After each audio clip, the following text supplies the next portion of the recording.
Y como cada día lunes, hoy día el último día del mes de julio, le damos la bienvenida a Marco Moreno, director de la Escuela de Gobierno y Comunicaciones de la Universidad Central. Marco, en una jornada que se espera, ¿no? El tema de este llamado pacto fiscal, reforma tributaria, en fin, buscar más recursos, pero sobre todo en este contexto, ¿no? De cuestionamiento del tema de los recursos, el tema de las fundaciones, convenios, en fin. ¿Cómo estás, Marco? Buenos días. Marco. Hola, Alberto, Álvaro, buenos días.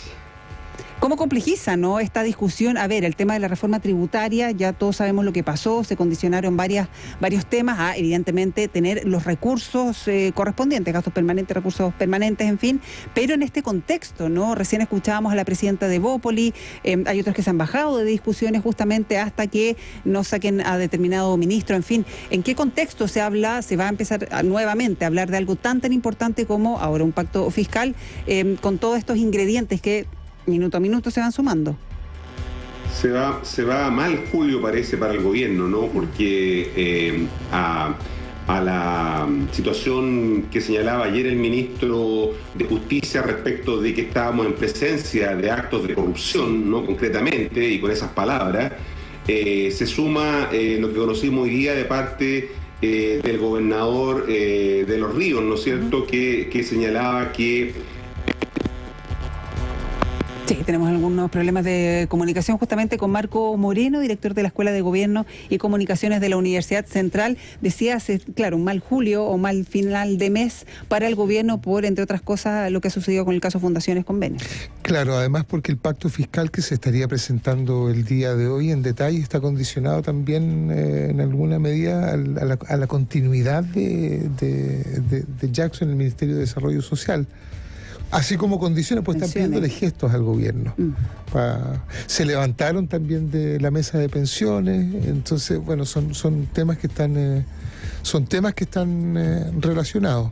Claro, y se va a hablar de financiamiento del pacto fiscal, de reforma tributaria, que ahora se le denomina así, para llegar a acuerdos, ¿no? Además de... 29 convenios. Exactamente, entonces, claro, que hay cuestionamientos y más argumentos para quienes no quieren que se avance, por ejemplo, cobrar más impuestos o al tema tributario, que es el centro de esto. Y bueno, pero ¿qué va a pasar con esos recursos? ¿Se van a gastar de forma eficiente o no van a exigir ni siquiera boleta de garantía? Marco, ahí retomamos el contacto.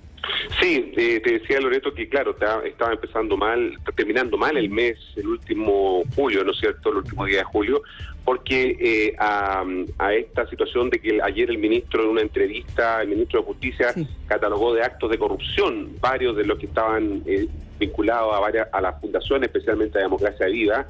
Hoy día conocimos por parte también del gobernador Patricio Vallespín de los ríos, ¿no es cierto?, de los lagos, perdón, una discrepancia respecto de lo que afirmaba ayer el Contralor también el Contralor General de la República respecto de una serie de cuestionamientos que había fundaciones que se habían entregado recursos allá en esa región. Si a eso le sumamos, además, como tú decías, que el presidente de la República se había comprometido para el mes de junio, en la última cuenta pública, a presentar durante el mes de julio, ¿no es cierto?, una insistencia respecto del pacto fiscal o reforma tributaria. Eso parece que no va a ocurrir y por lo tanto lo que vamos a conocer hoy día son algunas medidas relacionadas con eso, pero no se va a insistir por ahora a través del Senado para que esto pueda tener una tramitación legislativa. Y agreguémosle a eso, Loreto, Álvaro, el cuestionamiento que hizo el oficialismo hoy día en el Consejo Constitucional, ¿no es cierto?, los consejeros y consejeras que interpusieron un recurso ante la Corte Suprema para evitar que muchas de las enmiendas que el Partido Republicano y la derecha quería imponer pudieran seguir tramitándose. Entonces, está bien complejo el escenario para el gobierno en este fin de julio. Sí, Marco, además se ha estado insistiendo mucho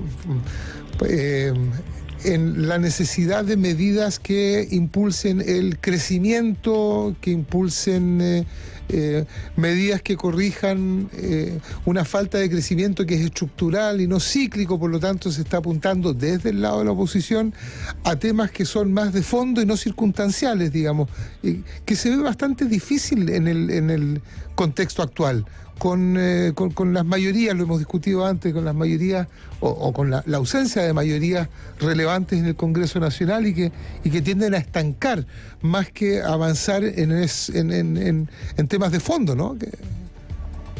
Claro, el gobierno, recordemos que había amarrado varias de sus propuestas transformadoras a una reforma tributaria que fue rechazada primero en la Cámara de Diputados.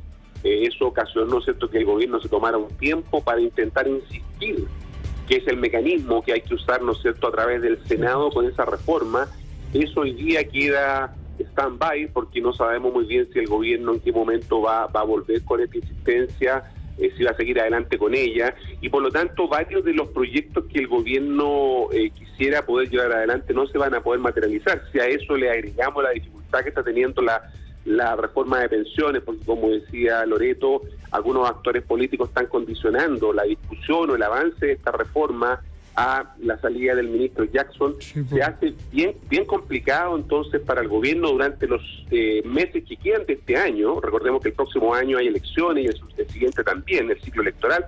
Se hace bien difícil para el gobierno poder avanzar en esta reforma, lo que crea una suerte de bloqueo para la acción gubernamental en los próximos meses. Un periodo donde además, bueno,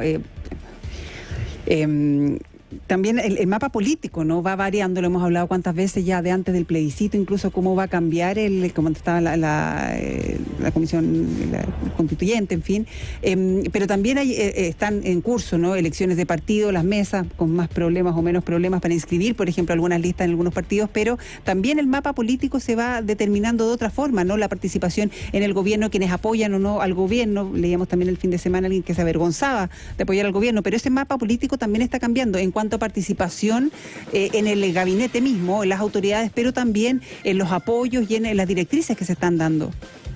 Claro, Álvaro decía que tenemos un gobierno técnicamente de minorías, ¿no? Y eso se profundiza aún más porque efectivamente se comienzan a producir muchos desalineamientos porque tenemos elecciones el próximo año y los parlamentarios comienzan a pensar en las elecciones, ¿no es cierto?, regionales y locales y después las parlamentarias. Eso genera incentivo para que los parlamentarios comiencen a actuar más bien solos y no alineados detrás del gobierno, que ha sido uno de los problemas que ha tenido que enfrentar esta administración. Bien, Marco, te queremos agradecer mucho, como siempre, el director de la Escuela de Gobierno y Comunicaciones de la Universidad Central, Marco Moreno. Muchas gracias. Buena semana. Chao, buen día. Un abrazo. Buen día, abrazo. Gracias.